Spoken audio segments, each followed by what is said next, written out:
మా గల్లీ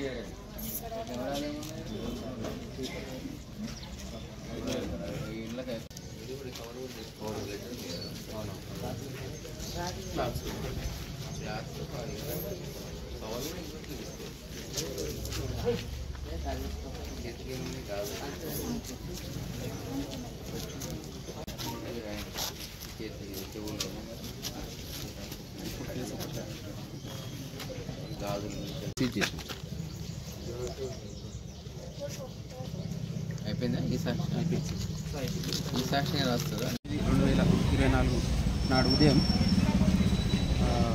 ఫరూక్ నగర్ శ్రీనివాస కాలనీకి సంబంధించినటువంటి మహమ్మద్ షాదీద్, తండ్రి పేరు ఉస్మాన్, 45 సంవత్సరాలు అనే అతను పిఎస్కి వచ్చి ఒక దరఖాస్తు ఇచ్చిండు. ఏమనగా వారి శ్రీనివాస నగర్ కాలనీలోని రోడ్డు పక్కన ఈరోజు ఉదయం 5 గంటల ప్రాంతంలో బూరుగుల సంతోష అనే ఇంటి ముందు ఒక అన్నోన్ గుర్తు తెలియని ఆడమనిషి శవము ఒక దుప్పట్లో మూటగట్టి పడవేసినారని చెప్పి తెలిసి ఆయన వెళ్ళి అక్కడికి పోయి చూడగా, అది ఇప్పి చూడగా అందులో ఒక గుర్తు తెలియని ఆడమనిషి శవం ఉంటుంది.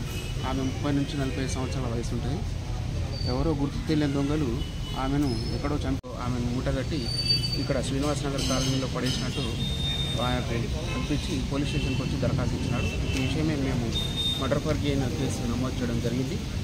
ఇమీడియట్గా టీములు ఫామ్ చేయడం జరిగింది. సీసీ కెమెరాస్ చూడడం మరియు క్లూస్ టీమ్ సహాయం మరియు ఇంకా ఇక్కడ వీళ్ళ CDRs కానీ ఈ సీసీ కెమెరాస్ చూడడం టీమ్స్ ఫామ్ చేయడం జరిగింది. అయితే ఈ కేసు విచారణలో ఉండగా మాకు ఈమె చనిపోయిన వ్యక్తి వివరాలు తెలుసుకోవడం జరిగింది. ఈమె పేరు Kanna Bhagyalakshmi alias Lakshmi, wife of Venkataiah, 40 years ఉంటుంది. ఈమె వృత్తి labour, native of Mustipalli of Chowdariguda అని తెలిసింది. ఈమె ప్రజెంట్ అంబేద్కర్ కాలనీలో కిరాయికి ఉంటుందని తెలిసింది. మిగతా విషయం మా తదుపరి దర్యాప్తులో తెలియదు.